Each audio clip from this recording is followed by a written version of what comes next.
Chapter 15. Hellas, the Proving Ground. The tripartite committee for the Deimos resource project was a study in controlled friction. It met in a newly designated chamber in Utopia Planitia, the Nexus. The room was circular, with 3 equal sections of seating, each reflecting its faction's aesthetic: the austere, ergonomic benches of Mars, the rugged, repurposed cargo container seating from the Wayfarer, and a simple, sturdy holographic podium for Ceres.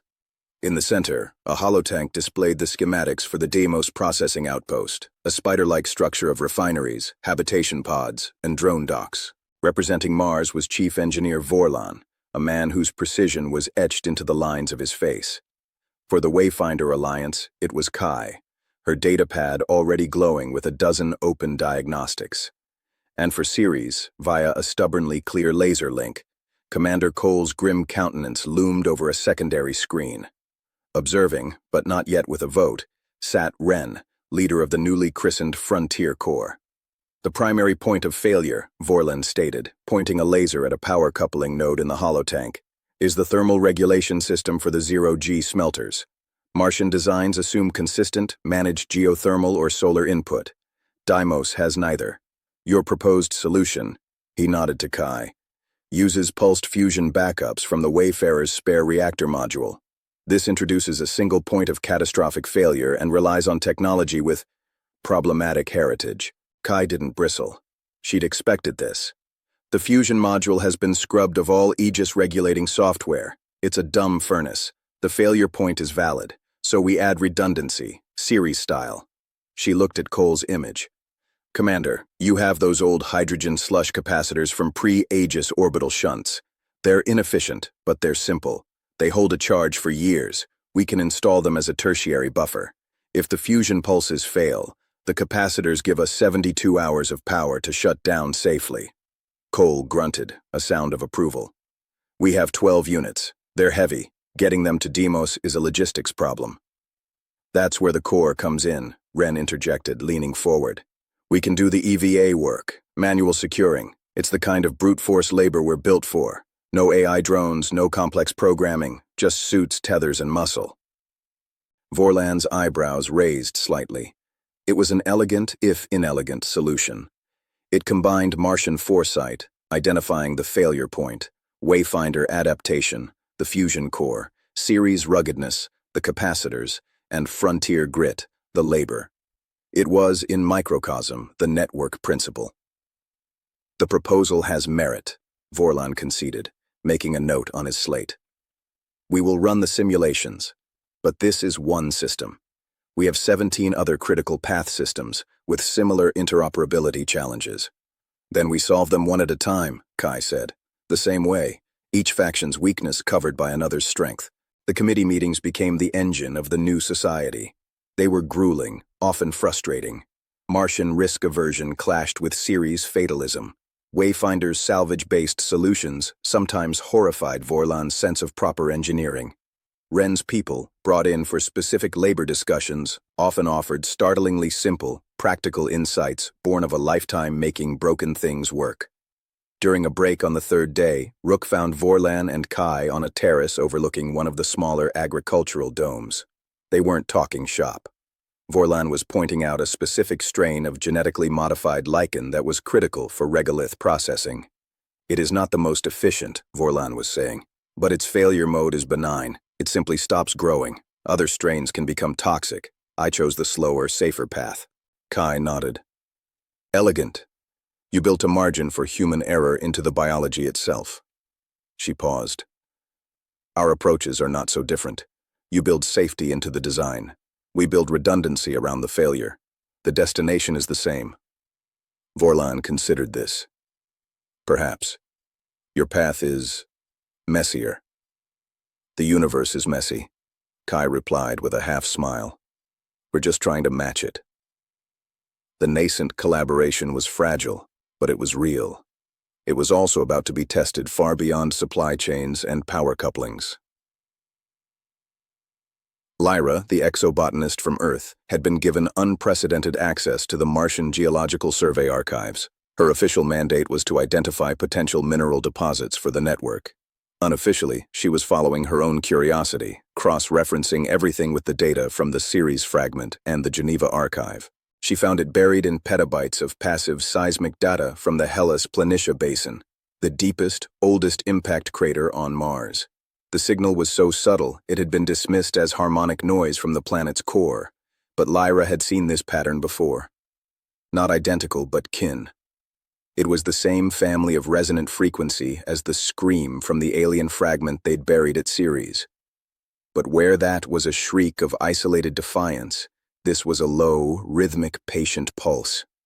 A heartbeat. She took her findings to Kai and Vorlan first, during a committee recess. "It's active," Lyra said, her voice trembling with a mix of fear and scientific fervor.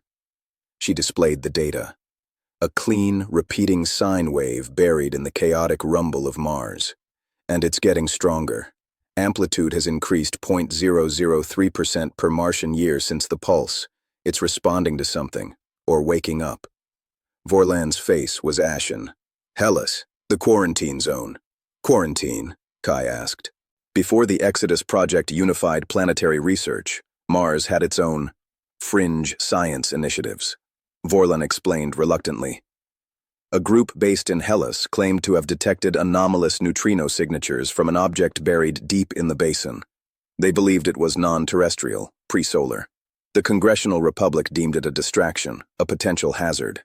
The site was sealed. Records were purged from the public archive. It was a footnote. He stared at the pulse on the screen. It appears the footnote was a warning. Kai immediately saw the implications. If it's the same family as the Ceres fragment, it's not just an artifact. It's a piece of a technology that imposes order. Perfect, sterile order.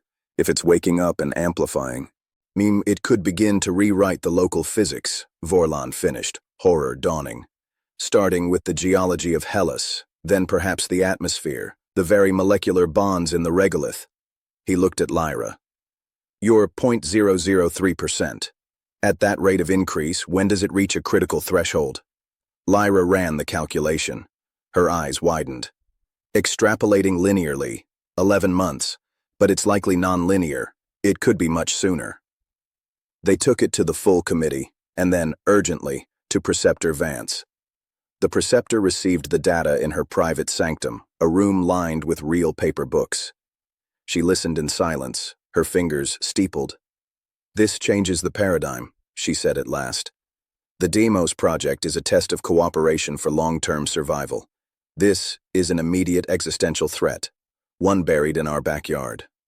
"We have to investigate," Rook said. He'd been called in and stood with Ren. "Contain it if we can. Understand it before it understands us." "The Hellas site is unstable, treacherous, and under a council interdiction," Preceptor Vance replied. "Mounting a mission would require suspending half a dozen environmental and safety protocols. It would be by definition reckless. Sitting here while a potential planet killer wakes up under our feet is also reckless," Ren said, his purest-bred bluntness cutting through the formality. "Just a quieter kind." Vorlan surprised them all. "Preceptor, with respect. My entire career has been about following protocols to ensure safety. But a protocol is a tool for managing known risks. This is an unknown risk. The tool is inadequate." He gestured to Kai and Lyra. "We have new tools, a combined skill set, the Frontier Corps for hazardous labor. We have a chance to face this not as Mars alone, but as what we are trying to become, a network. Let this be the real proving ground, not Deimos." The room held its breath. Vorlan, the epitome of Martian order, was advocating for the adaptive, risky approach. Preceptor Vance's gaze swept over them. The scarred soldier, the pragmatic engineer, the redeemed zealot, the young scientist, and her own chief engineer, transformed. She saw the network not as an abstract idea, but as a tangible, breathing coalition in her chamber. "The Council will never approve," she said quietly. Then she met Rook's eyes. "But the Preceptor has emergency powers for planetary defense. I will authorize a reconnaissance mission. A small team. The objective, confirm the threat, gather data, and withdraw. No engagement unless absolutely necessary. This will be a network operation. You will report to a joint command of myself, Commander Cole, and Commander Vance. You will have whatever resources you need. But understand, Her voice turned to ice. If you turn this into a catastrophe, you will not simply have failed. You will have proven that our disparate paths cannot be walked together. The experiment will be over. The weight of it settled on them. This wasn't just a mission, it was the final exam for their fledgling union. Where the team was a carefully chosen microcosm of the network. Rook, mission lead, sensitive. Kai, technical lead, improvisation. Vorlan, Martian systems and safety protocols. Ren, Frontier Corps lead, hazardous environment operations. Lyra, scientific analysis, alien resonance specialist. 2 Frontier Corps volunteers, Jax and Mira, former purist miners, tough and resourceful. They took the Wayfarer's shuttle, modified with extra sensor pods and Martian hazard sealing on its hull. The flight to Hellas Planitia was a descent into a geological tomb. The basin was a vast, shallow dish of rust-colored rock, its floor 3 kilometers below the Martian datum. The ancient research station wasn't visible from orbit. It was a buried blister, its entrance a crumbling ramp leading into the side of a giant slumped mesa. They landed in a gust of ochre dust. The silence was profound, broken only by the creak of cooling metal and the faint eternal whisper of the Martian wind. "Seal checks," Vorlan's voice came over the comm, all business. "Suit integrity at 100%, external radiation nominal, atmospheric pressure negligible. We have 7 hours of primary oxygen." They moved out. The entrance was a yawning, dark maw sealed by a blast door that had been fused shut decades ago. Jax and Mira went to work with plasma cutters, the actinic blue light painting eerie shadows on the rock. The door, with a groan of protest, gave way. Inside, the darkness was absolute. Their helmet lamps revealed a tunnel carved by primitive drills, shored up with pre-fall composite beams. The air was dead, but their sensors immediately began to chirp. "Energy field," Lyra reported, her voice tight. "Faint, but pervasive. Same harmonic signature as the pulse. It's everywhere." The tunnel sloped down for half a kilometer. They passed abandoned equipment, rover skeletons, drilling rigs frozen mid-operation, empty HAB modules with frost-encrusted viewports. Everything was covered in a fine gray dust. And then they began to see the statues. Not stone, human forms, still in environment suits, caught in poses of work or flight. But their suits and the bodies within were transformed. They glittered under the lights, their surfaces a complex geometric mosaic of what looked like fused silica and metal. They were not broken.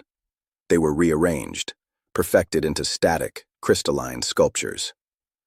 "Don't touch anything," Rook warned, his phantom pain spiking from a hum to a sharp, drilling ache. The resonance here wasn't the hungry pull of harmonization. It was a cold, immense pressure. A will to make things still, and perfect, and forever the same. They reached the central chamber. It was a natural cavern, widened by tools. And in its center, hovering a meter above the floor without visible support, was the artifact. It was not a machine as they understood it. It was a shape of angles that seemed wrong, a polyhedron that folded in on itself in ways that hurt the eyes. Its surface was neither metal nor stone, but something that drank the light and gave back a faint internal gleam of impossible colors. From it radiated the palpable field of ordering silence. The very dust on the floor near it was arranged in perfect, concentric circles. Lyra's scanner whined. "The field is strengthening. Our presence is agitating it. The harmonic frequency is shifting from a pulse to a standing wave." On cue, the artifact's glow intensified. A low, subsonic vibration thrummed through the rock, up through their boots. A crack appeared in the cavern wall, not a jagged fracture, but a straight, clean line, as if drawn by a ruler. "It's starting," Vorlan said, his voice breathless. "It's imposing its geometry on the local matter."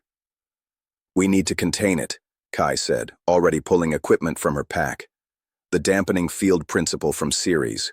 Use a counter-frequency to disrupt its resonance. But we need to tune it perfectly, and we need to anchor it. The output required is huge." "We can use the shuttle's power core," Ren suggested.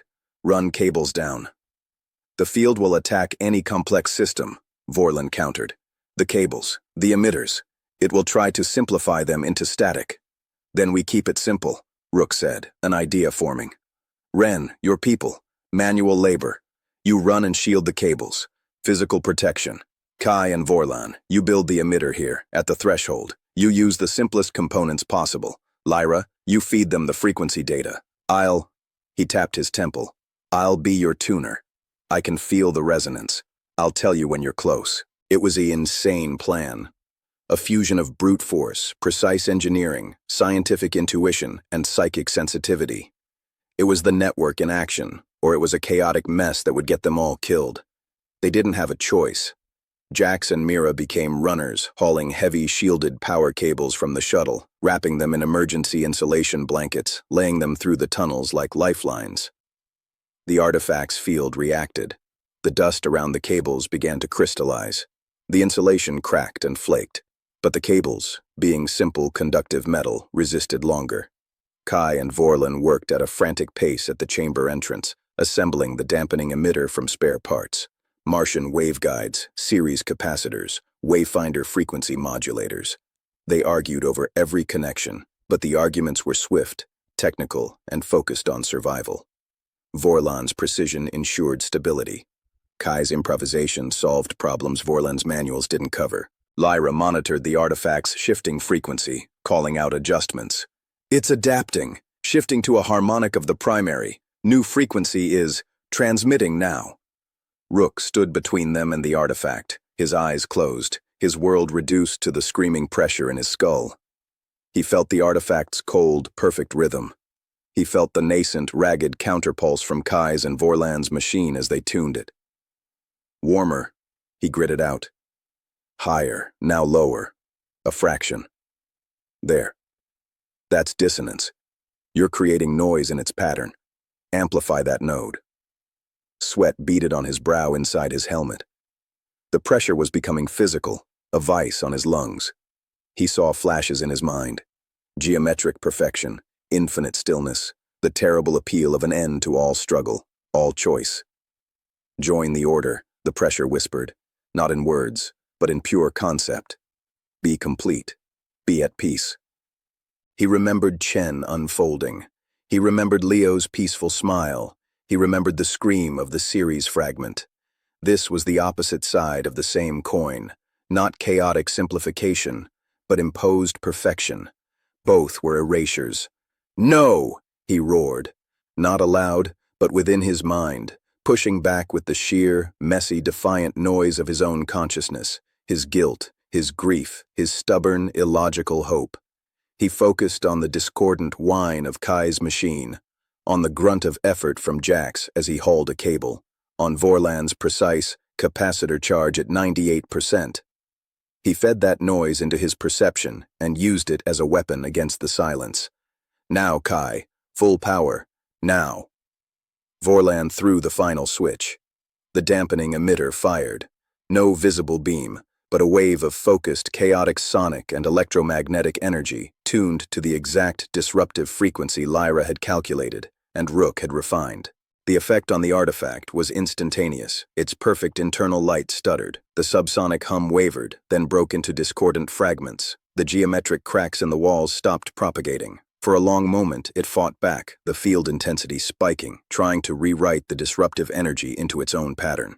The emitter overloaded, components frying. Jax yelled as a section of cable she was guarding flashed and went dead.